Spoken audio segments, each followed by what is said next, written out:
What's up, guys? Big Papa Drock back with another Raid Shadow Legends video. Hope you're all having a great day. Hope you're doing something fun with your friends or family. You know, the usual.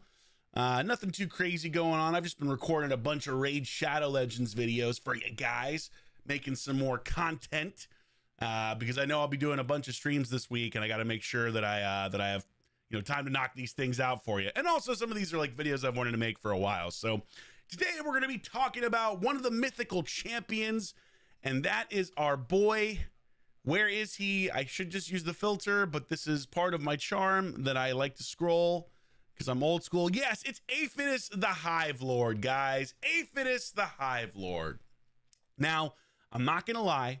When I pulled this guy, I was very sad. I pulled him twice, as you can see, because I've got a +1.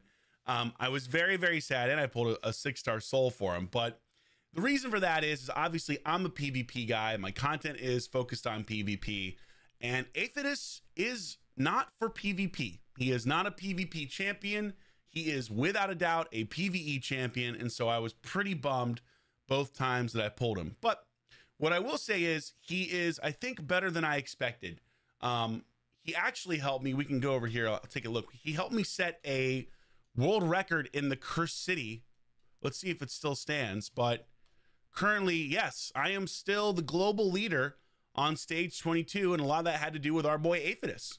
And a lot of other strong champions, as you can see. But yeah, so he has a lot of use in PvE content. So I figured, you know what? Why not do a little showcase on him that's a little bit different from the normal Drock showcase in that Arena, there's really no reason to use him there. I don't even know if it makes sense to show him off. Maybe if the video isn't too long, I will take him into one battle, but that's just not what he's good at.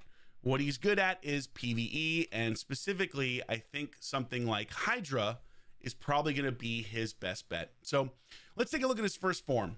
Blink Cut attacks one enemy, places a perfect veil buff on the ally with the highest attack for 1 turn. Okay, cool. It's not bad. Throwing out perfect veils. The A2 attacks all enemies before attacking, places a 50% increased attack buff on all allies for 2 turns, then increases the duration of all enemy debuffs by 1 turn. Cool. That screams PvE to me, although very awesome that he's buffing himself and allies with increased attack. The A3 Blister Bug Horde attacks all enemies. So we've got, what is that? 2 AoEs? Nice. Attacks all enemies, instantly activates any HP burn debuffs on each enemy. If an enemy is not under HP burn debuffs, places an HP burn debuff on them for 2 turns. So he's an HP burner. And as we know, that's not super viable in Arena. Like, yes, it does more damage to Stone Skin, but it really isn't kind of the best look. And also, if you look up his multipliers on Hell Hades' site or Ayumi Love, his multipliers for his abilities are not what I would call anything that scream like, yeah, PvP, throw him in there. Like, he has relatively low multipliers. Now, at the same time, he does have a really interesting passive in this form where each time he places an HP burn debuff, he decreases the target's defense by 3%, stacking up to 30%. And then for each HP burn debuff on the enemy team, he increases his own crit damage by 10%, up to 100%. So you could think about something like Spider there. He can do a ton of damage. And then whenever an enemy HP burn debuff activates, increases this champion's attack by 5% up to 50%. So he's buffing himself like crazy in this form. And I think that's where it makes a lot of sense to use him in something like Spider or Hydra, right? It just kind of screams, or again, a Cursed City or even Doom Tower, depending on what you need. Let's take a look at his second form. I'm not as jazzed about the second form as I am the first form. From a looks perspective, looks super cool. I mean, he's like some kind of weird scarab beetle combo. I don't know what the hell he is, but he looks awesome. He looks terrifying. If I saw this guy in an alleyway, I would sprint the other way and pray to God that he doesn't murder me. I haven't fully booked this form because I just don't think it's necessary, but let's take a quick look. Crushing Pinchers attacks one enemy, places 50% increased accuracy buff on the ally with the lowest accuracy for 2 turns. Okay, that's fine. Putrid Cocoon attacks all enemies, places a stun debuff on all enemies for 1 turn, places 2 15% continuous heal buffs on all allies for 2 turns if no stun debuffs were placed by this skill. I mean, that's useful from a PvE perspective, or even hypothetically a PvP perspective. You know, if you're landing that stun and not getting turned into a sheep for PvP, but for PvE, that's actually great if you use it against a boss because you're getting healed. So he does have the ability to heal people, which is great. Behold the Beast places a provoke debuff on all enemies for 1 turn. Also places a 25% strengthen buff on this champion for 2 turns, and a 60% increased defense buff on all allies for 2 turns. All right, this is actually a better kit than I thought. I haven't really used the second form as much as I've used the first form. And now that I'm actually reading through it, this is actually a lot better. This is kind of like a Krisk light in some ways, or even maybe, you know, potentially better when you're getting the strengthen and increased defense and provoke. So this definitely is a very much kind of a Hydra kit here. Let's look at his passive. When attacked, has a 100% chance of placing a 25% weaken debuff and a 35% chance of placing a stun debuff on the attacker for 1 turn. Increases this champion's defense by 1 point for every 2 points of attack when in their alternate form. I love that they're doing this. This is a huge win for Mythical Champions and a smart on Plarium's part. Because with the first batch of Mythical Champions, one of the biggest downsides to them is if their first form is support and their second form is attack, you can't build for both forms. You are stuck building for one form, and thereby you are weakening the champion overall. So the fact that they are increasing his defense, if you build him high in attack, because this is a defense-based form, whereas the first form is an attack-based form, so allowing him to have higher defense as a result of having high attack is just smart. Thank you, Plarium. That is good. That's a great way to get around having to build a champion or having to have multiple sets, hypothetically, which would maybe make them too OP. So that's good. I think this form, like, you know, you look at it, it's more defensive based. Maybe you could use this in lower level arena since he might stun people again. Like in high level arena, it's just going to be polymorphed a lot. I think this is also a Hydra, like, keep your people alive form. But to me, the more interesting form is definitely the attack based form, because it seems like he can put out a lot of damage on bosses with HP burn. I've got him in Cruelty to decrease defense even further.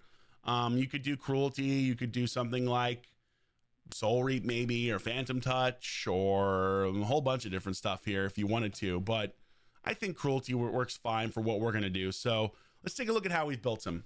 I don't have, oh, yeah, actually, let's take a look at Masteries first. So because he's PvE based, I've got him in accuracy, because he's got to land these debuffs, this HP burn, so he does need accuracy. So we've got him on the support tree, and then we've got him on the offense tree with War Master to do additional damage to bosses. So I think this makes, you know, kind of sense for his kit. I think this is what you'd find on Hell Hades, and honestly, this is how I would run him as well, is for PvE type stuff, not with Helm Smasher, but with War Master instead. Now, let's get into how we built him. I haven't put my absolute strongest stuff on him. I've put like decent gear on him, but nothing too crazy. We got speed and crit damage here. We've got perception and savage. So I have built him in savage just so he does a little bit more damage for the showcase. But I think you can make an argument to build him in relentless. You know, like relentless is probably the better overall build for something like, you know, Hydra or Doom Tower, or, you know, even maybe Curse City. But I've got him in savage and perception right now. And part of that is just because I wanted to show off his max, you know, damage potential in savage. So take a look at these. These boots are kind of filthy. Attack percent. I need to take these off of him. He doesn't deserve these. These are too good for him. These boots are absurd. They're definitely coming off APHIDUS after the showcase, that's for sure. Attack percentage, chest, speed, crit damage, etc. And then crit rate gloves. Interestingly enough, this is what happens when you run out of gear for making champions, and you're trying desperately not to pull gear off of every champion because you don't have a lot of silver left. That's a big change I'd love to see, is no more costing silver to pull gear off, right? Who's with me? We got attack accuracy here. We got triple attack. We can buff this up. We got crit damage. I haven't even fully ascended this. So there's more room for him to grow. I just frankly wanted to get out this showcase to give you an idea. So you can see I could make him stronger than he is, but this will hopefully give you a good idea of what his potential is for the normal player and not for the ultra Kraken whale, since this is a showcase and not like a world's strongest APHIDUS. Let's take a look at his total stats. In his attack-based form, we're rocking 7,600 attack. We're rocking 204 speed and 268% crit damage with 363 accuracy. And again, you do need accuracy on this champion to land HP burn debuffs, which is very important to his kit. And then obviously here on the alternate form, we are defense based. So that's the passive, I think, coming into play there. Maybe it's not blessing. I don't know. Maybe it's not the passive. Maybe it's more. Oh no, that's the attack. So his defense actually, excuse me, his defense would be higher than this when accounting for his passive. So his defense would actually be 5795 because it's every 2 attack is 1 defense in this form. So we're not seeing that here, but think of this as 5795. And again, still 255 crit damage, still the same accuracy. So this is actually less crit damage in this form since it's not attack based. Okay, so there you go. Let's take him in. Let's do a basic damage test with him in Dragon and just kind of see what we're working with from a normal damage perspective, what he does. He's not built crazy good, god tier, incredible. So let's see what he does. And we'll put Arbiter in here for increased attack. And we'll put Lydia, who is somewhere over here. Again, why don't I just, there we go, Lydia. And then this time I will use the filter. I've learned my lesson. APHIDUS, let's get you in there. Let's see what you can do. Okay, we're gonna test his attack form. We will test his defense form as well. All right, so APHIDUS, Arbiter, increase the attack. Lydia, give me those beautiful debuffs. A lot of people, or not a lot of people, but some people ask, hey, Drock, why don't you use Gerptuk? And why don't you use Bad Alcazar? And the answer for that is because it's not realistic. You're never going to use those champions, or 99% of the time, you're not going to be using those champions in any type of content with any type of damage dealer. So to me, I would much rather see what a damage dealer does with something that is realistic, which is increase attack and decrease defense and weaken like we have here. This is something you would see consistently, especially in PvE content. All right, let's hit the HP burn first. Okay, I saw like a 140 there. It's actually a little better than I thought for not being built like super crazy strong. Let's take a look at the A2. I think we can get back around to it. Well, we killed one person. Arbiter ain't messing around. Increases duration of all enemy buffs. Let's see what this does. 166. It's not good, you know what I mean? Like, that's not PvP worthy whatsoever. Even if you had him in stronger gear, I don't think he would really be hitting massively hard. But again, keep in mind, the draw here is that he's lowering their defense over time and increasing his own attack. So he gets stronger throughout the fight, similar to a ninja or even a Harima, but he's doing it in a way that he's both affecting them and himself, which is good. This is part of like the challenge with PvP, is that you're not really going to have the time to do that in most PvP battles. He's going to be dead before he gets to really get ramped up. Let's do it one more time in the attack form here, and then we'll switch to the defense form and see what he does. Okay, one more time. Let's lead again with the A3. 141. I'm seeing like 140s, maybe 150 there. So yeah, pretty straightforward, pretty standard. Nothing too incredible. And then again, we'll hit one more time with the A2 just to make sure we got it. 168, 175. So yeah, that's really not bad. Let's do a test. Let's put him in his alternate form. And this time we're going to take away the Arbiter. And because he's defense based, we're going to give the Sifi. Going to shift him away. So increase defense. Put the buffs up. He shouldn't hit as hard in this form. He has less crit damage. He also has less overall defense, even when accounting for his passive. But we're not going to use this. Let's just use the A2 to see how that rocks. Oh, that's a freaking cool animation, though. Are you kidding me? That looks sick. He throws out cocoons. What? He did stun everybody, which is sick. You can see the damage is very low, but he did stun everybody. That is okay. That animation might be one of my absolute favorite in the game. I got to see that again. That animation is bonkers. He's rolling cocoons everywhere? Bro, hold on. Oh, wait, we got to switch his forms. Got to remember to switch. He does look super cool. Like, again, Plarium's art department just kills it every single time with these champions. All right, roll the cocoons, my boy. Roll the cocoons. Boom. And this looks like something out of Star Wars with droidicas coming out. You know what I mean? I feel like it's like droidicas rolling out and just hitting the enemy. All right, doesn't do a lot of damage, but A+ for one of the coolest animations, in my opinion, in the entire game. That is super cool. I love that. I now have a newfound love for APHIDUS. So yeah, so you know what I mean? Like he's not a big time damage dealer in the secondary form. He's more about healing and kind of keeping your team alive and provoking and stuff like that. Let's take a look. So I'm going to do something different here. I'm going to actually put him into a Hydra battle. I'm going to speed it up. I've never done this on the channel, so let me know what you think. But I have to do Hydra today anyway, so why not? Why not? Let's see how we're doing a Hydra Clash. Yeah, we're nowhere near Mortal Elite. Congratulations, they're going to win. But let's put him in here and let's see what he does when I use like my normal Hydra team. So this is my normal Hydra team that I roll for Nightmare, minus the fact that he's going to replace one of my Acrisias. So we got Krisk, we got Acrisia. We'll put my strongest Acrisia in there. Into Hanorok. We'll put APHIDUS in there to substitute for the second Acrisia. There he is right there. And then we'll put Grazer. So what I normally run is I run two Acrisias and Grazer instead of the APHIDUS. But let's try the APHIDUS and let's see how that works. Let me get it started here. And then, yeah, then we'll just let it run and we'll see kind of where it ends up. I'm really curious. Curious if it ends up being better. I don't think it will. I mean, Acrisia is kind of the gold standard, but hopefully we'll get a decent idea of kind of where he falls on the damage perspective versus Acrisia and Grazer. Relentless, baby. Relentless Acrisia. Oof. I mean, there's no way he's going to out-damage her. We'll put it like that. We got Grazer here as well.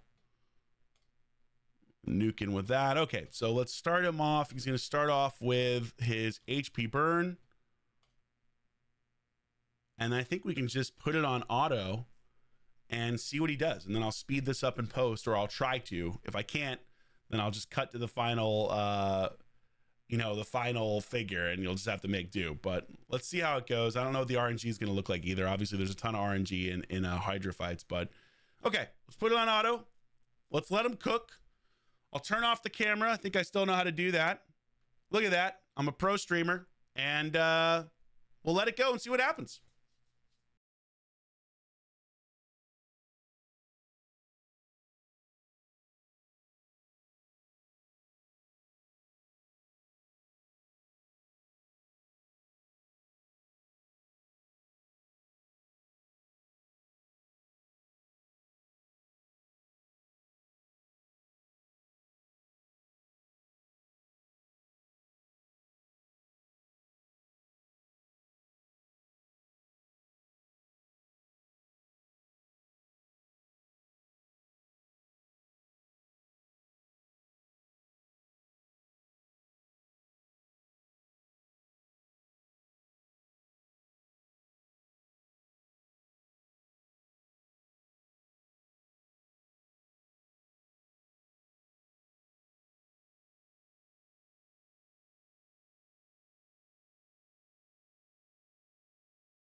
So we're back, and woof, man, this was not the result that I thought it was going to be. This is bad, folks. This is not good. Normally when I do Hydra with 2 Acrisias and a Grazer, we're looking at something like typically 300 plus million damage on a good run, 250 on a bad run, as high as almost 400 million damage. This is shocking. I am shocked. I don't know what happened. I'll have to take a look at the tape. I'm coming back to finish the video, but wow, I am blown away. This is not what I was expecting. And you can see here that APHIDUS only managed 21 million damage versus 61 million, so triple the damage on Acrisia and more damage on the Grazer as well, even though he's baseline and not fully ascended. Wow, that just goes to show the power of enemy max HP when it comes to doing damage in PvE content. So, man, that's shocking. That I'm legit, and only a 14-minute run. Like, I was gone for maybe something like 40 minutes thinking like, yeah, this will be a 40-minute run like it normally is. Like, nope. Well, we're gonna have to group on that one. We're not keeping that result. But man, that's crazy. I'm so surprised. I thought for sure he'd do more damage, right? You know, with all those decreased defense and help other people to do more damage. So maybe something went wrong. Maybe it was just bad RNG.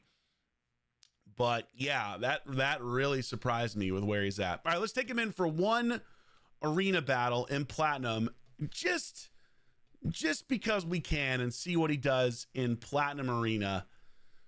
Oh God, do I even put him in? You know what? Why not? Let's put him against the Taurus Marichka team and just see what.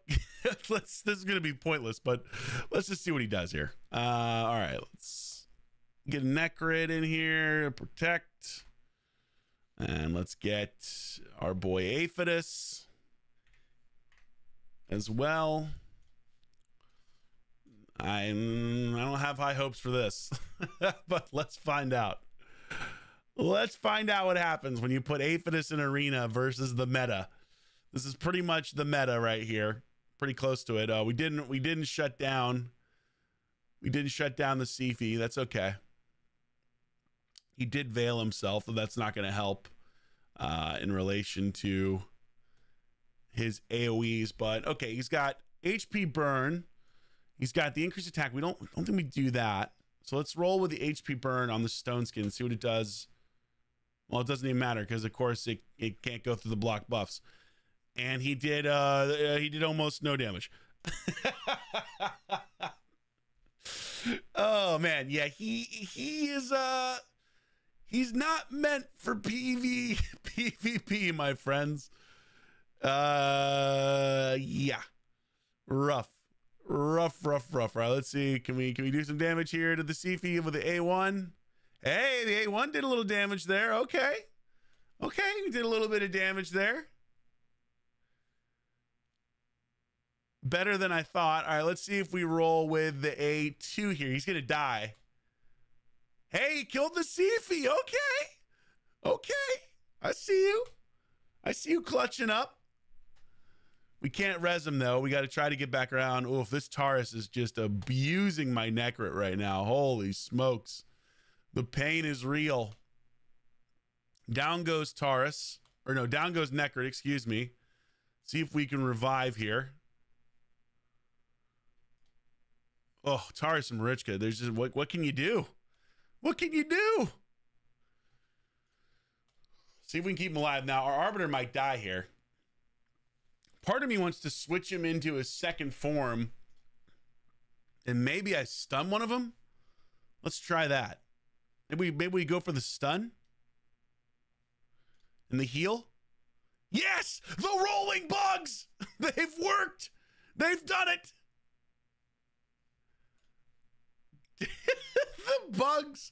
The rolling bugs! Go, my scorpion, beetle, whatever the heck you are! What a weird looking champion. But hey, it worked. It worked. We stunned. We did stun. All right, what's this? What's this? Provoke? Yes. Provoke. We're controlling, and somehow we haven't gotten polymorphed. It's a miracle. It's a Christmas miracle. It's around Christmas when I'm recording this, so you know it still counts. Okay. Wow, we got another. We just reset. We got another reset here. Let's stun again. Stun. Bam. Go, my bugs. This is the only way to beat Taurus and Marichka, is just to hope that you get enough CC without getting sheeped. Oh man, it's too good. Dude, there's no way I can actually win this fight, right? Can I actually win this fight? I mean, I'm not even kidding. Can I actually pull this off? Surely I'm not going to be able to, right?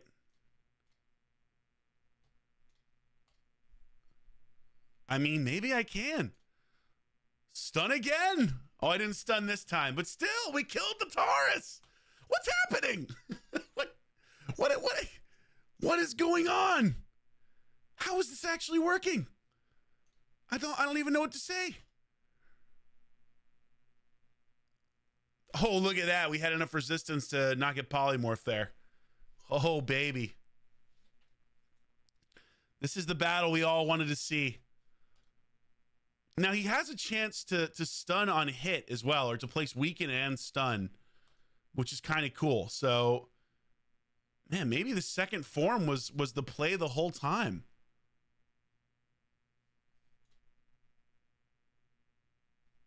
I'm so shocked. We're provoking now, okay. Trying to control them. He's just not, does he have enough damage in this form, I think. I think we got to switch him off in order to get the damage up. Yeah, we'll switch him off this round.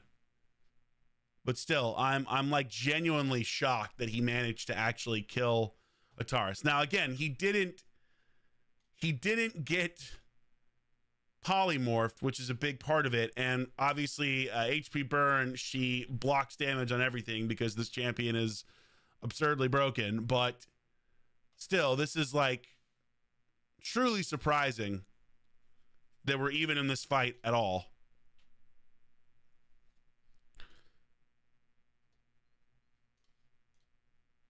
And he's getting stronger. His passive makes him stronger, so he's getting more powerful. I mean, we killed Marichka. We have a chance here if we lock out. We got the lockout. Am I going to actually pull this off? No way. Hold on. What's the stronger? This is the stronger hit, I think. Oh my gosh. We have an actual chance to beat a Taurus and Marichka team. Are we going to do it? We're doing it. No way.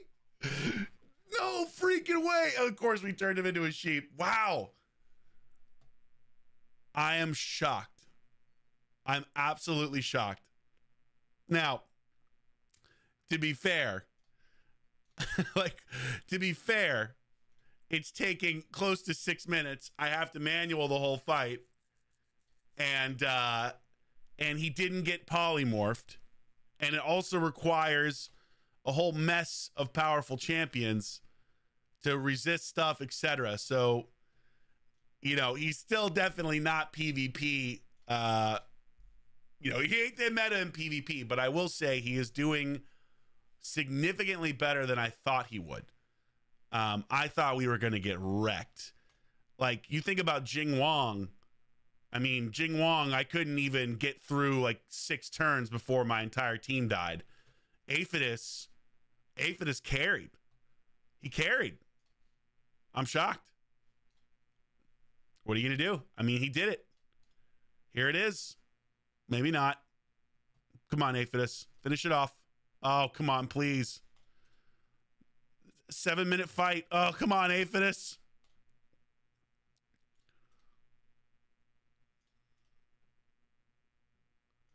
Finish him. The weak hit. Come on. Oh, God. Come on, finish him, bro. Yes, we did it. My crowning achievement. 7 minutes and 18 seconds, but we got it done. I don't know how many of you are left here, but we actually did it. We beat a Taurus and Marichka meta team with UDK, and we did it with APHIDUS. Wow. Well, I can retire from Raid Shadow Legends now, guys. That's it. I did it. That's all I ever wanted. All right. Well, having now done this showcase, let's talk about final thoughts. I'm shocked. I am literally shocked at the Hydra performance. My only guess is that something went wrong or RNG came into play, because that was just truly abysmal. Like, that was shockingly, shockingly bad from what I expected. I expected him to be better. It wasn't like horrible from the perspective of, like, you look at Grozzer, he still beat Grozzer out or was around Grozzer in damage. I can't remember. Maybe Grozzer beat him. I can't remember now. So again, I thought it would be more, though, just based on his skills and his ability to decrease, you know, defense as well as activate HP burns. But I guess it just goes to show, like, Acrizia is the be all end all when it comes to this kind of content. She is God, and nobody else is even remotely in her world. And again, like, he's clearly not PvP friendly. He's not what you're going to use in PvP at any kind of high level arena. But hey, you know what? He's still got Curse City. He did well there, and he's got a 35% attack aura, which isn't bad when it comes to that kind of stuff in all battles. So on the whole, APHIDUS, you definitely don't want to pull him. You want to pull the Lizard. You want to pull Garol. You want to pull Night Queen Crixia. But what are you going to do? So I hope you guys enjoyed this showcase. Let me know down below if you like the PvE stuff that I did with APHIDUS, and also let me know what you think of this champion. And if you would want to pull him or if you would be sad to pull him like I was. But thanks so much for watching. I'll catch y'all later. Big Papa Drock out.